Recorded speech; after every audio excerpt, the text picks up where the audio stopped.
Police നൽകിയ report പ്രകാരം സ്വർണ്ണക്കടത്ത് മലപ്പുറം ജില്ലയിൽ കൂടുതൽ നടന്നത് അൻവറിന് സ്വാധീനമുള്ള സമയത്താണെന്നുള്ളതാണ്.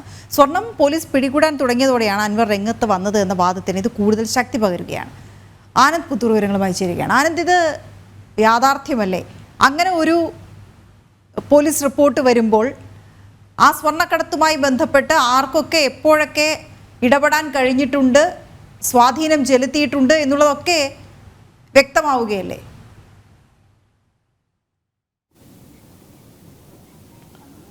തീർച്ചയായും. അതായത് ഈ ആദ്യഘട്ടം മുതൽ തന്നെ അൻവർ ഇത്തരത്തിലുള്ള ആരോപണങ്ങൾ ഉന്നയിക്കുമ്പോൾ തന്നെ ഈ ഒരു പ്രതിപക്ഷം അല്ലെങ്കിൽ അതുമായി ബന്ധപ്പെട്ടുകൊണ്ട് അൻവറിന്റെ എതിർച്ചേരി ഉന്നയിച്ചുകൊണ്ടിരിക്കുന്ന പ്രധാനപ്പെട്ട ആരോപണങ്ങളൊന്നാണ് ഇത്തരത്തിൽ ഈ അൻവറിനുമായി ബന്ധപ്പെട്ടുകൊണ്ടുള്ള ഈ ഒരു സ്വർണ്ണക്കടത്ത് എന്ന് ആരോപണങ്ങൾ അതിനൊരു തടസ്സം നിൽക്കുന്ന സമയത്താണ് ഇത്തരത്തിൽ അൻവർ ഇത്തരത്തിലുള്ള ആരോപണങ്ങളുമായി രംഗത്ത് വന്നതെന്നാണ് പറയുന്നത്. എന്തായാലും ആ കാര്യങ്ങളിൽ കുറച്ചുകൂടി വിശദമായി നമുക്ക് അതിൻ്റെ കണക്കുകൾ പരിശോധിക്കേണ്ടതുണ്ട്. പ്രത്യേകിച്ച് മുഖ്യമന്ത്രി വാർത്താ സമ്മേളനത്തിൽ പറഞ്ഞ കണക്കുകൾ എടുത്ത് പരിശോധിക്കുകയാണെങ്കിൽ 2022 മുതൽ ഏതാണ്ട് ഈ 2024 ഈ ഒക്ടോബർ വരെ ഏതാണ്ട് 147.79 സ്വർണ്ണമാണ് സംസ്ഥാനത്തൊട്ടാകെ പിടികൂടിയിട്ടുള്ളത്.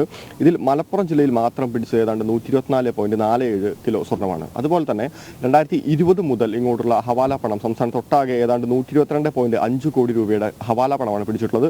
അതിൽ 87.22 കോടി മലപ്പുറം ജില്ലയിൽ മാത്രമാണ്. അപ്പോൾ ആ തലത്തിൽ ഈ കരിപ്പൂർ വിമാനത്താവളം വഴി സ്വർണ്ണവും ഹവാല പണവും ഒഴുകുന്നുണ്ട് എന്നുള്ള കാര്യത്തിൽ യാതൊരു തർക്കവുമില്ല. അത് തടയേണ്ടത് സർക്കാരിന്റെ ഉത്തരവാദിത്തമാണെന്നാണ് മുഖ്യമന്ത്രി പത്രസമ്മേളനത്തിൽ പറഞ്ഞത്. നമുക്കറിയാം, അതുമായി ബന്ധപ്പെട്ടുകൊണ്ട് ഹിന്ദുവിൽ ഈ ദേശവിരുദ്ധ പ്രവർത്തനങ്ങൾക്കാണ് ഇത്തരം പണം ഉപയോഗിക്കുന്നതെന്നുള്ള ഒരു വാർത്ത വരികയും മുഖ്യമന്ത്രി അത് നിഷേധിക്കുകയും ചെയ്തിരുന്നു. പക്ഷേ ആ കണക്കുകൾ അവിടെ കണക്കുകളായിട്ട് നിൽക്കുന്നുണ്ട്. കാരണം പോലീസിന് കൃത്യമായിട്ടുള്ള ഒരു കണക്കാണത്. അപ്പോൾ ഈ ഒരു കാലഘട്ടം നമ്മൾ എടുത്ത് പരിശോധിക്കുകയാണെങ്കിൽ അൻവറിന് കൃത്യമായിട്ട് സ്വാധീനം ഉണ്ടായിരുന്ന ഒരു സമയത്ത് തന്നെയാണ് ഇത്തരത്തിലുള്ള ഈ ഒരു ഒഴുക്ക്, അത് സ്വർണ്ണത്തിന്റെ ആവട്ടെ ഹവാല പണത്തിന്റെ ആവട്ടെ സംസ്ഥാനത്തേക്ക് ഒഴുകിയത്. അതിൽ കൂടുതലും പ്രത്യേകിച്ച് മലപ്പുറം ജില്ലയിൽ നിന്ന് കണക്ക് മുഖ്യമന്ത്രി തന്നെ പുറത്തു വന്നിട്ടുള്ളതാണ്. അപ്പോൾ ആ ഒരു ഈ സ്വർണ്ണക്കടത്തുമായി ബന്ധപ്പെട്ടുകൊണ്ടുള്ള രീതികൾക്ക് ഒരു തടസ്സം വരുന്ന സമയത്താണ് അൻവർ ഇത്തരത്തിലുള്ള പരസ്യ പ്രതികരണങ്ങളിലേക്ക് കടന്നത് എന്നാണ് പ്രധാനമായിട്ടുള്ള ഒരു ആരോപണം വരുന്നത്. മാത്രമല്ല, നമുക്കറിയാം അൻവർ മുഖ്യമന്ത്രിയുടെ മാനസപുത്രനായിരുന്നു. ഏത് ഘട്ടത്തിലും അൻവറിനെ സംരക്ഷിക്കുന്ന ഒരു നിലപാട് തന്നെയാണ് മുഖ്യമന്ത്രി കൈക്കൊണ്ടിരുന്നത്. പ്രത്യേകിച്ച് ആ ഒരു സൗഹൃദം മുഖ്യമന്ത്രി പാവം എന്തു വന്നാലും ഞാൻ മുഖ്യമന്ത്രിക്കൊപ്പമേ നിൽക്കൂ, ഏത് പ്രതിസന്ധിയിലും മുഖ്യമന്ത്രി എനിക്ക് മുന്നിലുണ്ടാകും നായകനായി എന്നൊക്കെ പറഞ്ഞ ആളാണ് പി വി അൻവർ.